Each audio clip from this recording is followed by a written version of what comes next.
precisamos de algo mais. Precisamos mais além do que o exemplo exterior. Precisamos de poder interior. Paulo acabou de apresentar Jesus Cristo como o grande exemplo no exercício da submissão. Ele se submeteu. Lemos as suas palavras e como colocar em prática aquilo que Paulo ensinou. Não conseguimos seguir esse exemplo por imitação, não tem como, mas sim por encarnação. Paulo disse em Gálatas 2, versículo 20: Cristo vive em mim, Ele habita em mim, Cristo vive em mim.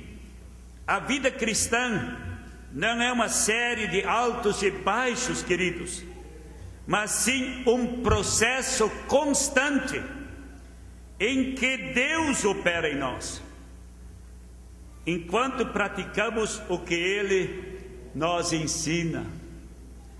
Nós somos muito fácil para ser desviado do alvo, do objetivo que Deus colocou para a nossa vida.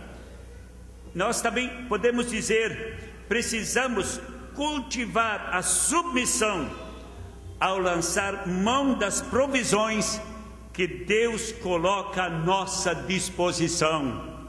Aleluia. Irmãos queridos, desliga por um momento aquele aparelho de televisão. Desliga. Toma a Bíblia e fala com Jesus. Fala com Ele. Diz: Jesus, minha mente é tão ocupada com tantas coisas aconteceram durante o dia, na minha família, no meu lar, no meu emprego, tantas coisas negativas procuraram influenciar minha vida. Senhor, eu me desligo de tudo. Eu quero ouvir a Tua voz quando estou lendo a Tua palavra. Fala comigo. Tempo diário para a leitura da palavra de Deus. Também deve orar, pois a oração é o segundo instrumento que Deus usa para operar na vida dos seus filhos. É o instrumento de Deus, Ele usa para trabalhar, para operar, para fazer a obra de Deus na sua vida. Efésios 3:20 diz: ora, aquele que é poderoso para fazer infinitamente mais do que tudo quanto pedimos ou pensamos, conforme seu poder que opera em nós. Aleluia. O Espírito Santo, queridos, está intimamente relacionando a prática de oração em nossa vida. A palavra de Deus e oração andam juntas. Atos 6, versículo 4. Vamos ler esse versículo, é importante. Atos 6, versículo 4, onde vamos encontrar esse versículo.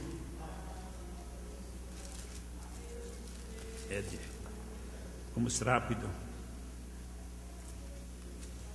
Onde está escrito o seguinte: quanto a nós consagraremos a oração e ao ministério da palavra. As duas coisas andam juntos, sem elas nada é movido. A menos que o cristão separe tempo para orar, Deus não pode operar nele nem por meio dele.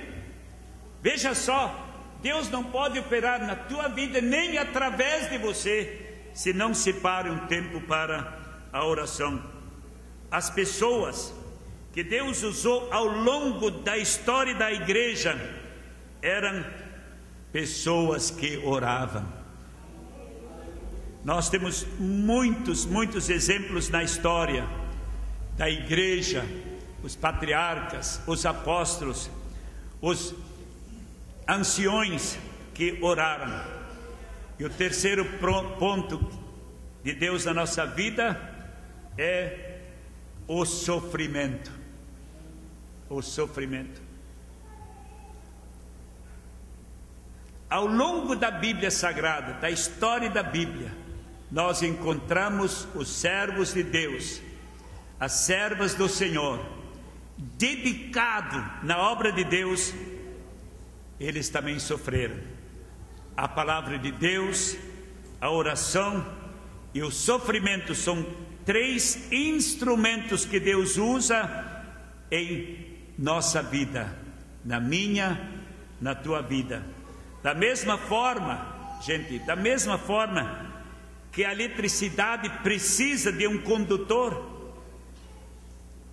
Não adianta ter uma usina hidrelétrica lá no Itaipu, esse enorme rio. O mundo inteiro inveja o Brasil.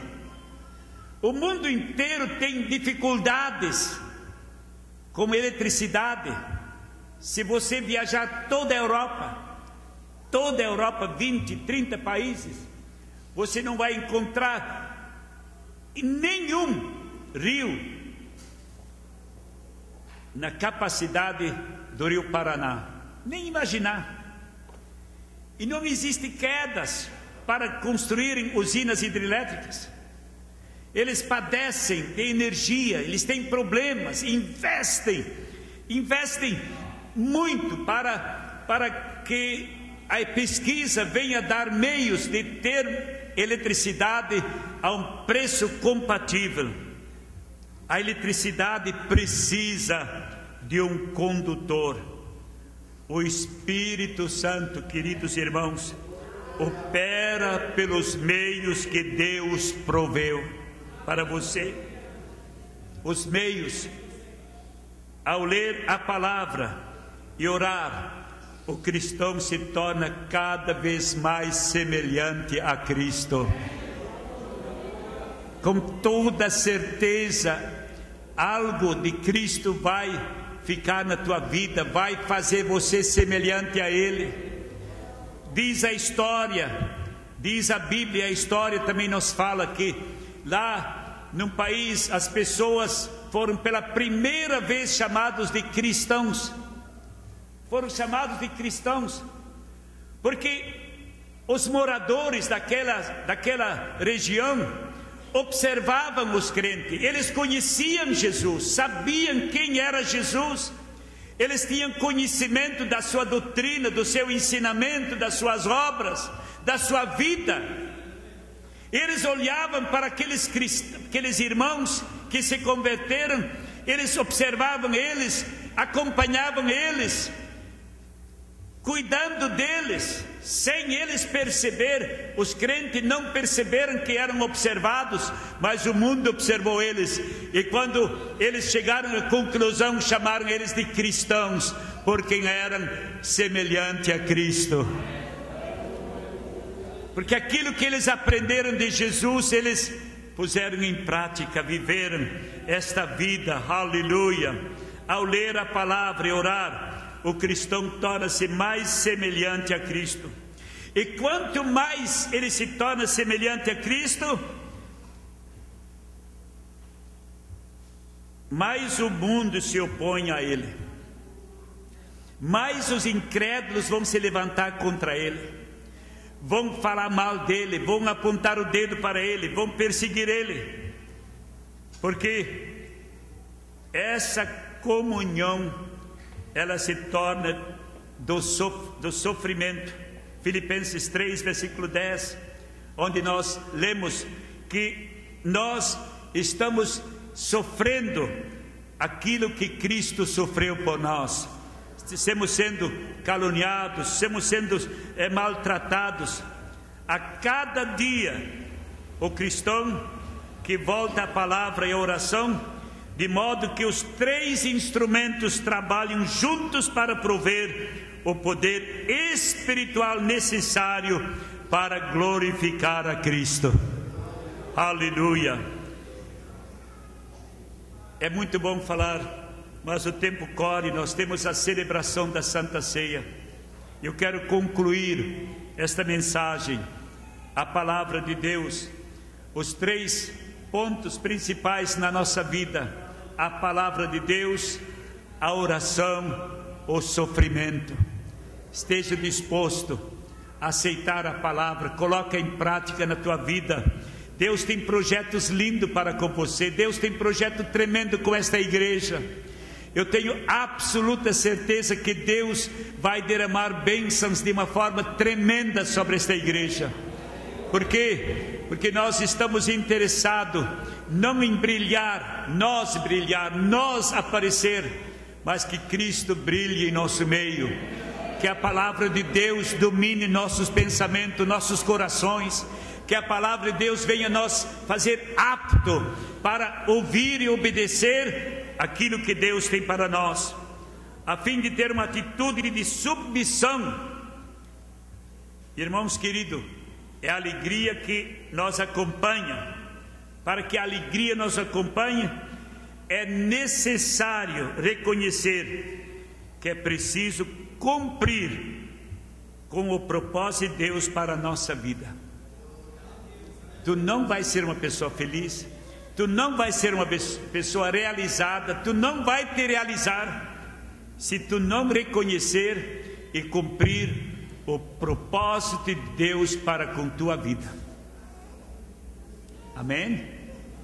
Deus tem um propósito muito grande. Ele quer te dar o Espírito Santo. Ele quer te dar o poder do Espírito Santo. Muitas pessoas têm assim receio do Espírito Santo, têm medo do Espírito Santo, porque muitas coisas aconteceram no passado, aconteceram por falta de conhecimento, que as pessoas ficaram traumatizadas. Eu conheço muitas pessoas traumatizadas, conheço nas minhas viagens com minha esposa. Muitas pessoas, eles têm medo em ouvir falar a palavra Espírito Santo, eles têm receio. Não é para mim, eu não quero. Eu quero a palavra, eu quero obedecer Jesus, mas não me falam do Espírito Santo. Eu tenho muito medo porque se fez mau uso, se falava e se dizia: assim diz o Espírito Santo, quando a pessoa falou da sua boca, do seu interesse. E muitas vezes as pessoas ficaram traumatizadas. Mas eu quero te dizer aqui nesta noite, o Espírito Santo quer tirar esse trauma da tua vida. Ele quer te libertar aqui nesta noite, para que você não tenha receio dele, mas que você ame o Espírito Santo. Você ama o Espírito Santo, porque ele quer conduzir a tua vida, ele quer dirigir a tua vida, ele quer te encher da graça, do poder, da virtude, para que você viva uma vida de vitória. Aleluia! Que tua vida não seja somente um momento de emoção, um momento de extraordinária emoção, mas que tua vida seja dirigida pelo Espírito Santo. Que Deus abençoe essa querida igreja, que Deus abençoe tua vida.